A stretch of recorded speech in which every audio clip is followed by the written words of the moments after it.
Welcome friends to another r/I don't work here lady video. Excuse me, could you help me? The like and subscribe buttons are on the bottom shelf and it's hard for me to bend over. Could you hit them for me? That said, our first story of the day is by Functional Psychopath. Oh, did my ear scare you?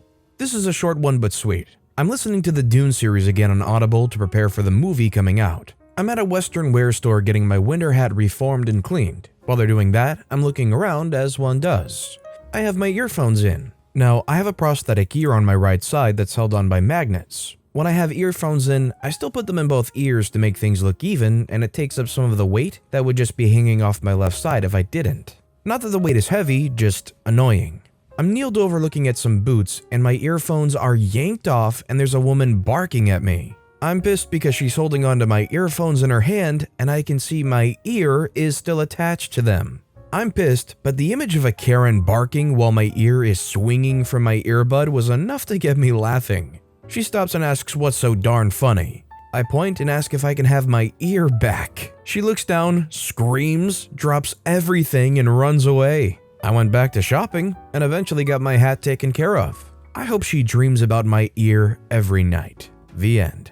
I've heard a lot of stories of Karens yanking off earphones, headphones. I've never heard a story about a Karen yanking off somebody's ear though. Probably at least heard one of Karen yanking on somebody's ear though. In your opinion, does a Karen yanking headphones off of somebody count as assault in your book? Or do you think it's too light for something like assault? Let me know what you think in the comments down below. Our next story is by Akia Wamadio. I do work here, lady. This isn't my story but my husband's. This happened when my husband had recently graduated college and was working in IT and Linux computer systems and servers. He had been called to a high school that was getting an entirely new computer lab and new equipment for all the teachers too. It was his job to set up the lab and configure the servers and computers. He arrived early and went straight to the lab, but after about an hour, he decided to take a short break and went to the school's vending machines to get something to drink. It's important to know that my husband looks very young. He's about 5'7" and has a very baby face.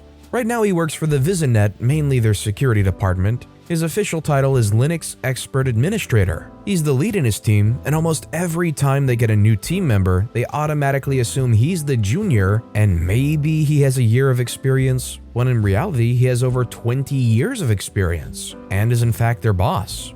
He doesn't take offense because he's been dealing with this for pretty much all his life, and this story's about when this happened the first time.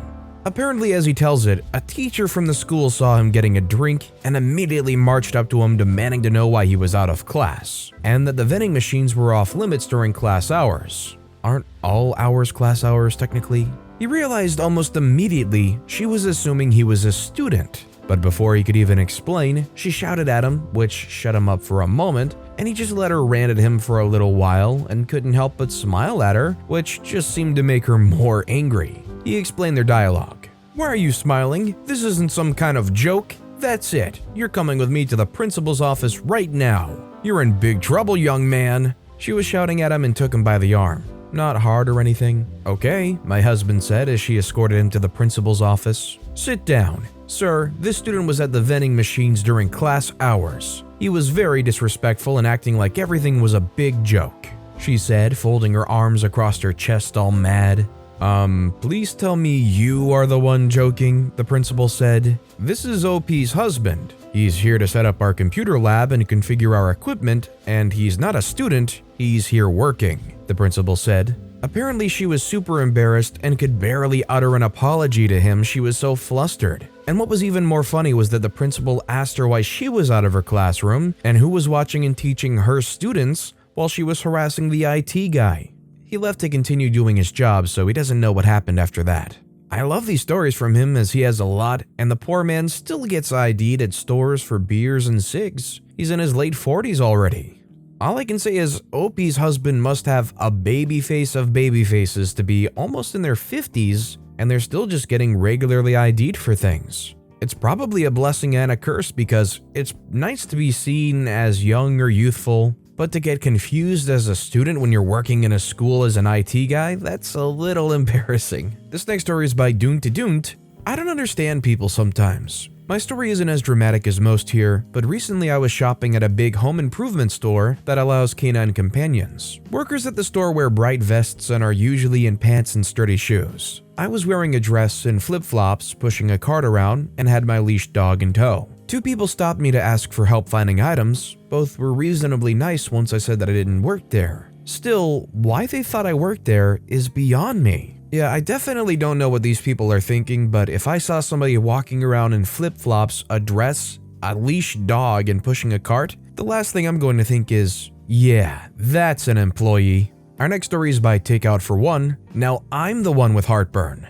I was at the pharmacy waiting to get my flu vaccine yesterday. It was right after work and the place was packed with customers trying to get their prescriptions and vaccines. I had brought my book and was prepared for a wait. An elderly man, 80 plus, shuffled up and was trying to get the pharmacist's attention. She politely told him to wait in line. In a hoarse voice, he asked where the Alka-Seltzer was. Since I was right by him and knew where the items were, I got up and showed him. He asked for some help reading the labels to get the right quantity and strength. I was happy to help. He then started describing some personal symptoms and asking me if there was anything he could take over the counter. I explained I wasn't a pharmacist and couldn't answer that. He started getting huffy, saying he just wanted advice. I again told him I wasn't sure and started to walk away. He followed me asking what I would take for this condition. I answered him and said, "But please ask the pharmacist. I'm not sure if it's side effects or how it would react with other medications." He said, "See, not so hard. Which aisle is that on?" I told him and he shuffled back to that aisle, found the medication, and went to the front of the store to check out. Lord, I hope that man is feeling better and the meds caused no issues. I definitely feel for both people in this situation. One, because OP is in a tough spot where this is an 80-year-old guy, you want to just try and help somebody like that. But for the elderly man, understandably, they don't want to wait in line, they don't want to have to question 500 things to get details on whether this Alka-Seltzer is okay or not. It's a mashup of really weird, unclear as to what's appropriate kind of moments. Our next story is by OKKing3971, mistaken as a staff member. First, let me set the stage. I was pushing a shopping trolley through the store, wearing a bright orange hoodie that said Alcatraz Psycho Ward in big black letters on the back, also smaller on the front.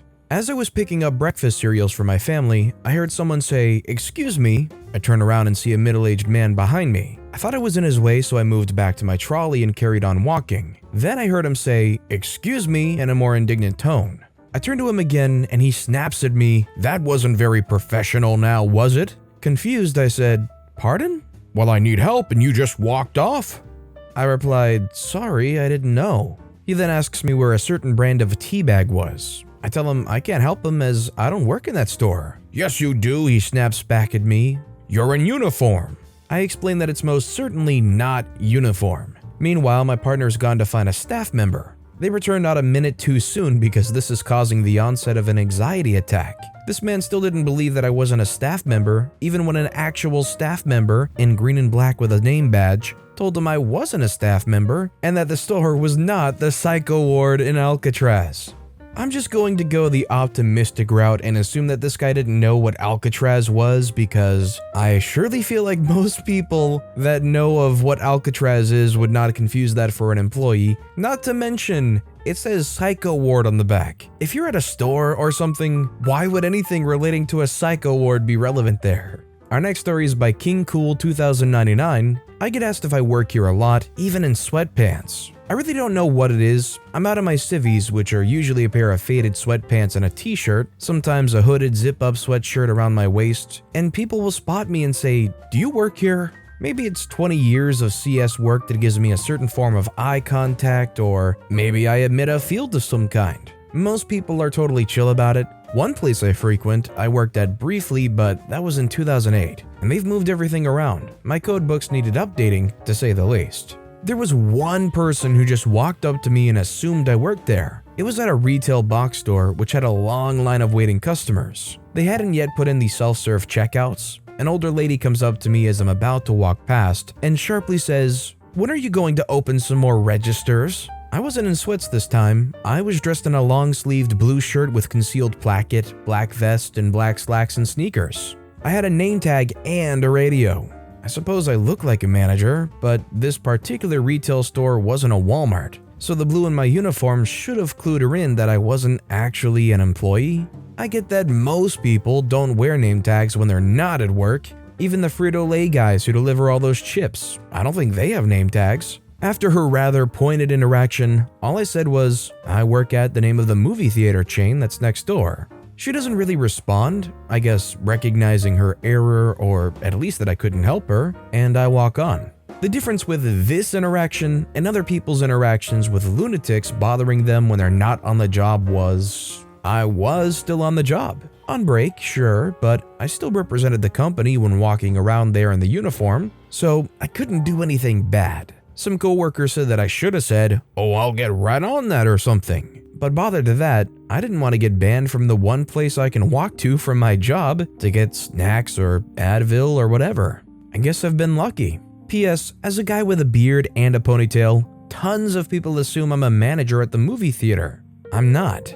Maybe it's a stereotype. You know what? Now that OP points it out, people who have a beard and a ponytail surely stand out as not anything distinct to me. Is there like some kind of stereotype? If there's a guy walking around with a beard and a ponytail, should I just assume they're a manager somewhere? Or specifically a movie theater? Maybe it's just rare to see an employee walking around at a kind of place like that.